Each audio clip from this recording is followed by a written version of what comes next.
Hello friends, welcome back to learn of techno platform. आज का जो हमारा सेशन है फीटर सेकेंड ईयर के एमसीक्यूज से रिलेटेड रहने वाला है। अगर आप कोई भी कंपटीशन लेवल की तैयारी करते हैं तो वीडियो को एंड तक ज़रूर वॉच करना।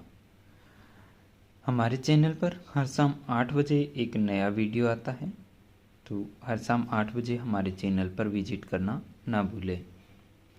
आज का हमारा फर्स्ट क्वेश्चन है, पाइपलाइन में प्रवाह के महीन नियंत्रण के लिए किस वाल्व का उपयोग किया जाता है? Which valve is used for fine control of flow in a pipeline? Fine control करने के लिए क्या गेट वाल्व यूज करते हैं, क्या ग्लोव वाल्व यूज करते हैं, क्या निडल वाल्व यूज करते हैं, या फिर नॉन रिटर्न वाल्व यूज करते हैं? अब क्या है कि फाइन नियंत्रण करना है, महीन कंट्रोल करना है, फाइन कंट्रोल करना है, तो इसके लिए कौन सा वाल्व हम यूज करते हैं? तो इसके लिए हम निडल वाल्व यूज करेंगे। ठीक है, निडल वाल्व यानी कि C is the right answer. Next question है, इसमें दिया हुआ है, निम्न में से किस प्रकार के वाल्व में द्रव एवं गैस दोनों को नियंत्रित किया जाता है? In which of the following type of valve both liquid and gas are controlled? क्या वाल्व होता है? क्या नीडल वाल्व होता है, क्या गेट वाल्व होता है, या फिर फेरुल होता है? तो यहाँ पर बात की गई है द्रव, लिक्विड और गैस की, तो दोनों को कौन सा वाल्व है वो कंट्रोल करता है, इसके बारे में हमें पूछा गया है।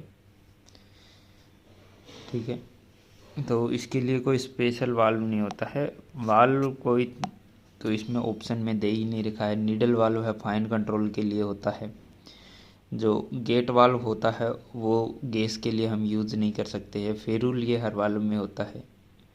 तो इसका कोई भी आंसर है वो यहाँ पर करेक्ट नहीं मैच हो रहा है। ठीक है, तो कोई तो वाल्व तो होता ही है, तो इसमें हम ए आंसर को कर सकते हैं। नेक्स्ट क्वेश्चन है, कौन सा वाल्व हाइड्रोलिक सिस्टम में अत्यधिक दाब से बचाता है? Which valve protects against excessive pressure in the hydraulic system? क्या गेट वाल्व होता है, क्या ग्लोव वाल्व होता है, रिलीफ वाल्व होता है, या फिर नॉन रिटर्न वाल्व होता है?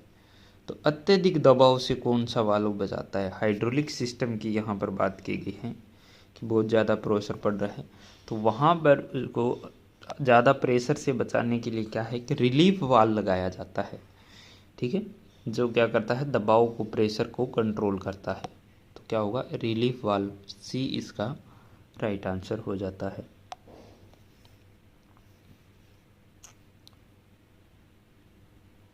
नेक्स्ट क्वेश्चन है, वायुमंडलीय दाब के ऊपर कौन सा गेज दाब वाल्व को इंगित करता है? Which gauge indicates pressure valve above atmospheric pressure? क्या प्रेशर गेज होता है, तापमान गेज यानी कि टेम्परेचर गेज होता है, रिसीवर गेज होता है, या फिर प्रिसीजन गेज होता है? एटमॉस्फेरिक प्रेशर को यहाँ पर चेक करने की बात की गई है, तो कौन सा दाब वाल्व को इंगित करता है इसके बारे में पूछा गया है। तो वहाँ पर क्या हम प्रेशर गेज यूज करते हैं। ठीक है, नॉर्मली आपको पता ही होगा प्रेशर गेज है वो हमारा काम में आता है। ये राइट आंसर हो जाता है।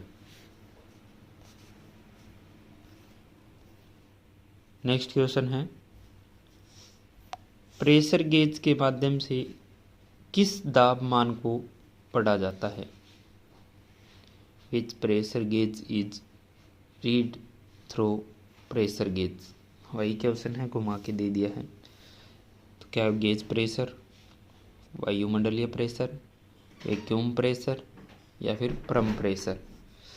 तो क्या इसका राइट आंसर हमारा हो जाता है, यहाँ पर याद की गई है प्रेशर गेज की। तो प्रेशर गेज है वो वायुमंडलीय प्रेशर या फिर वैक्यूम प्रेशर को चेक करता है, ठीक है। लेकिन नीमी ने पता नहीं कैसे इसको गेज प्रेशर सही माना है, ठीक है, लेकिन होना चाहिए एटमॉस्फेरिक प्रेशर। नेक्स्ट क्वेश्चन है, दाब की गणना करने के लिए किस सूत्र का उपयोग किया जाता है? Which formula is use to calculate pressure? Pressure को ज्ञात करने का फॉर्मूला क्या है? बल प्लस क्षेत्रफल, फोर्स प्लस एरिया, बल डिवाइडेड बाई क्षेत्रफल, फोर्स डिवाइडेड एरिया, बल माइनस क्षेत्रफल, फोर्स माइनस एरिया, बल इंटू क्षेत्रफल, फोर्स इंटू एरिया। क्या इसका राइट आंसर हो जाता है हमारा? तो बल है वो डिवाइड करता है क्षेत्रफल को, तो फोर्स डिवाइडेड बाय एरिया, यही क्या होता है इसका फॉर्मूला होता है कि जितना बल लग रहा है वो कितने क्षेत्रफल में लग रहा है उससे डिवाइड कर दो, वही उसका क्या है दबाव, प्रेशर, दाब निकल कर आ जाता है।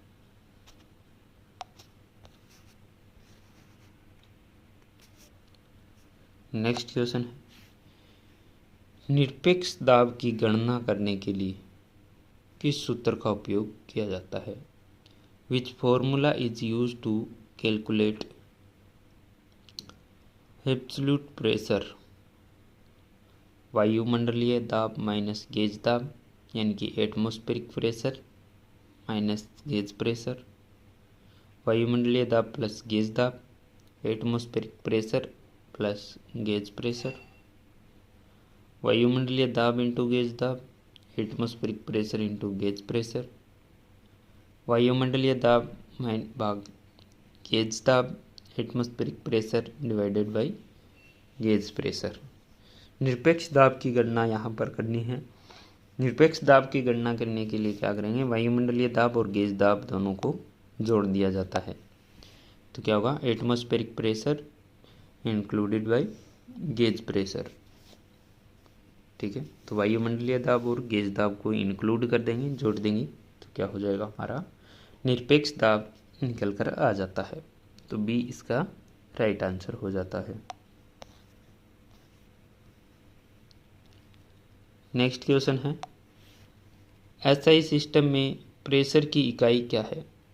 What is the unit of pressure in SI system?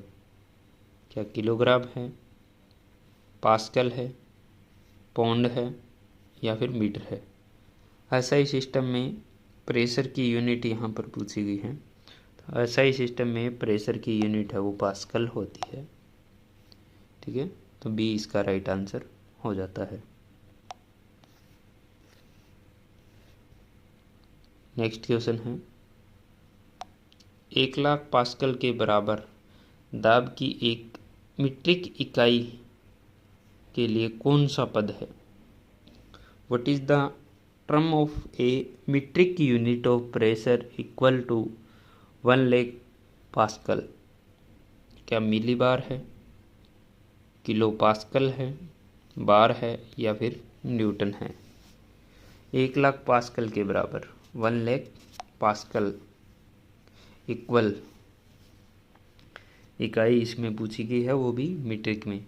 तो मीट्रिक में इसकी क्या इकाई होती है? तो मीट्रिक में इसकी इकाई बार होती है। नेक्स्ट क्वेश्चन है, प्रेशर की मीट्रिक इकाई में बार का मान क्या होता है? What is the value of bar in the metric unit of pressure? 1 kilogram प्रति वर्ग मिलीमीटर, 1 किलोग्राम प्रति वर्ग सेंटीमीटर, 1 किलोग्राम प्रति मीटर स्क्वायर और 1 किलोग्राम प्रति डेसीमीटर स्क्वायर। तो क्या राइट आंसर हो जाएगा इसका?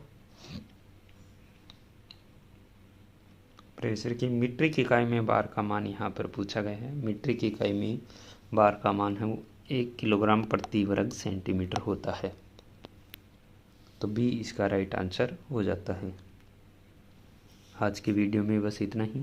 वीडियो को अगर एंड तक वॉच किए हैं तो वीडियो को शेयर और लाइक ज़रूर करें। Wish you all the best.